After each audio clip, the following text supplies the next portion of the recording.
Welcome to another edition of Sun Devil Sit Down. My name's Jack Bartlett. I'm joined by ASU Wrestling head coach Zeke Jones. Zeke, you've been at ASU for a while now. You came and you were part of the 1988 National Championship team here at ASU. You came back in 2014 to become the head coach. In the past 2 seasons, you have back-to-back fourth place finishes at the NCAA tournament. I'm curious, just throughout all of the success and the celebration, what has been your favorite or most memorable moment as a Sun Devil? You just reeled me 35 years of Sun Devil wrestling history, and now I got to pin it down to 5 seconds. That's not easy to do.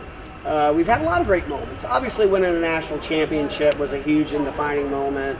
Watching, our guys go on and have fantastic lives, in each of their moments, families, jobs, those kinds of things have been wonderful. I just seeing the program really get back to that place, that the storied history and tradition we had for a long time, and hitting the reset button now 9 years ago with me, and ultimately now getting in a place where we're trying to swing for a national championship. But there's so many good ones, it's hard to pin one down.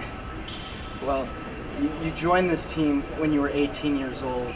Now through all the success, as I briefly mentioned, the fourth place finishes, the championship, you're the only Sun Devil to have won the Senior World Championships.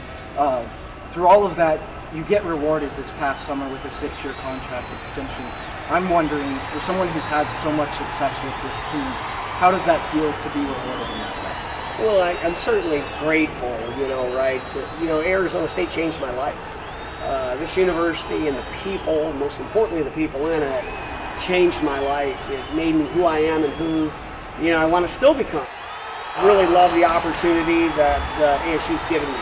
Of course, new contract's exciting. We love it here, Renee and I and our family. There's nothing more we want to do than live in beautiful sunshine and coach championship wrestlers to help them achieve their dream and goals. So, it's really a lot of fun. I think we're just in a super place, and most of all, that question really just relates back to just being grateful for the opportunity. And you talked about this briefly, but in 2015, Michael Crow said, I said to Ray Anderson, either we're going to have a wrestling team that's going to compete for national championships, or we're not going to have a wrestling team. So you need to find the best person in the world to be our coach. Zeke Jones is our coach. What does that mean for the president of your alma mater to say that about you? Well, President Crow was a wrestler, and I think it says a lot. It says that he cares. He cares about, all the people on campus. I think about us, he loves wrestling. He wants to see us be successful. He cares about our men. He cares about my family. He wants to see true greatness. He texts me often, him and I, and he has, 25,000 employees, 100 and some thousand students, and he texts me often, just, asking about the team, how things are going. So it's not just a man that wants to see, performance and do well. Of course he does, but he really truly cares about the people around the university, and he cares deeply about me and the program. And President Crow's a rock star, man. That guy wants us to be successful, and has given us the tools to be it. And just to preface that, we don't have every single thing you need in mankind to be a championship program, but not every program has it. I think part of the success is having resources, but also going through the struggle to get to where you want to get with, things that are challenging. He has challenged us to be a championship team and to do it in a wise and efficient way, and we've been able to do it. Beat teams like Penn State that have twice the budget, twice the everything, twice the amount of wrestlers that live in Pennsylvania that does Arizona, but we still have what we need to win, and it's a man like him that gives us the opportunity. Yeah, absolutely. It's so incredible to see, especially the president of a university, support wrestling when you don't see a lot of people, especially in America, support the sport of wrestling. They don't understand how difficult or tiring or hard or arduous that sport can be, and so I don't think they truly respect or understand how difficult of a sport it can be. So to have Michael Crow there with the support, and to be able, with that support, you're able to beat teams like Penn State. So that is wonderful. But I want to jump ships a little bit to we've briefly talked about the back-to-back fourth place finishes. Anthony Valencia and a couple of the other first believers have said time and time again that the reason they came to ASU was because they wanted to build a dynasty. They didn't want to just go to a dynasty like Penn State or Iowa. They wanted to build it. And so within your time here and with them, you were able to get 2 fourth place finishes. You're knocking on the door to that national title that you guys all so desperately want. What's that feeling like going into this year, knowing that you've brought back hardware the last 2 years? Yeah, I mean, like you said in the beginning, Anthony, Zahid, Tanner, Shields, Maruka, Villarreal, they all came here in that #1 recruiting class when the team was, 56th in the country maybe the year before. And so they decided that they wanted to forge a path less traveled.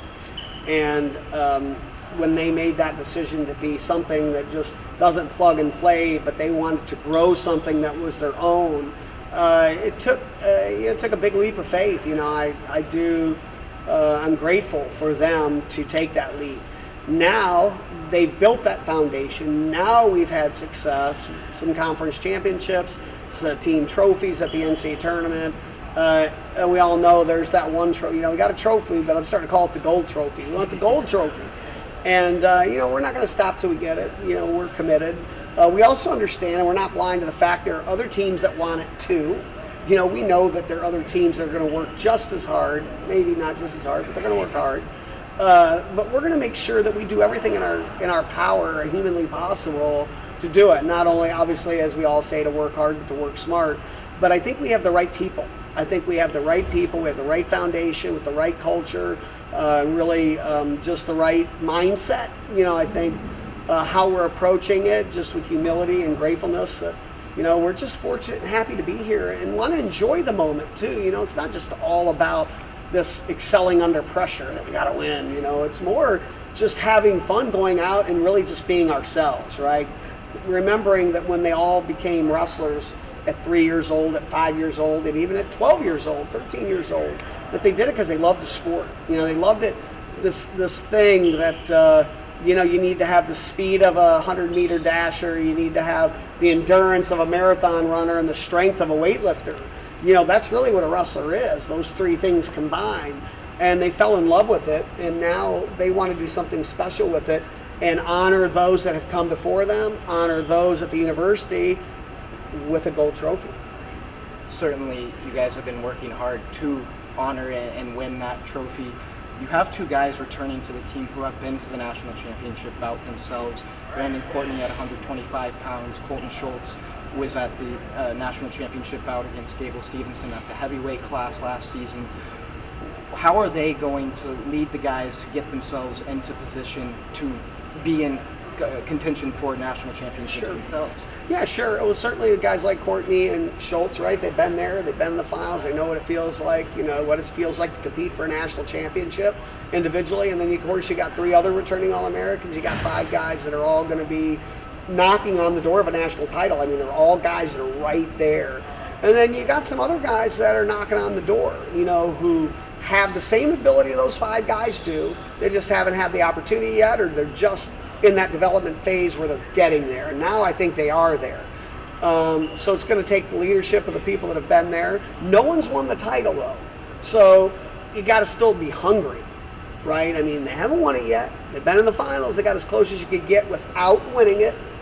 And I think the way they're going to do that is by feeding off each other, creating that energy. Even though it's an individual sport, you still hand off energy. When Colton or Brandon Courtney gets a come from behind win at the buzzer to win, the next guy coming out feels that energy. So it's really important that we're handing that energy off to each other. But I think, again, just coming back and being rooted in, our purpose. And our purpose is really to just, be men of impact. They decided that they want to be men of impact that forge an unbreakable chain amongst themselves so that each individual link strengthens each other so that they can honor their Sun Devil legacy. That's theirs. That's not me. I didn't come up with that. They did, on their own. So I think if they do that, that's when they can get in a championship contention. Going off of the point that they feed off of each other's momentum, there was a few times last season guys would celebrate after wins How does that help feed that momentum even more? Well, yeah, I mean, we're all inspired by people that are having fun and are grateful. You know, it's fun to see people that are humble and, you know, truly in awe even of their own performance, right? Like, wow, that's great, I did it. Not, yeah, I was supposed to do that, get out of my way. I think just the behavior of the men, I think they're inspired by those that are grateful when they're competing. I think, too, you know, get excited. It's okay. You know, it's okay to be excited when you do well. And I think it also, not only is it fun for yourself, it's fun for all of us when somebody has a great match, come from behind win, unexpected pin, scores a bonus point when we need it.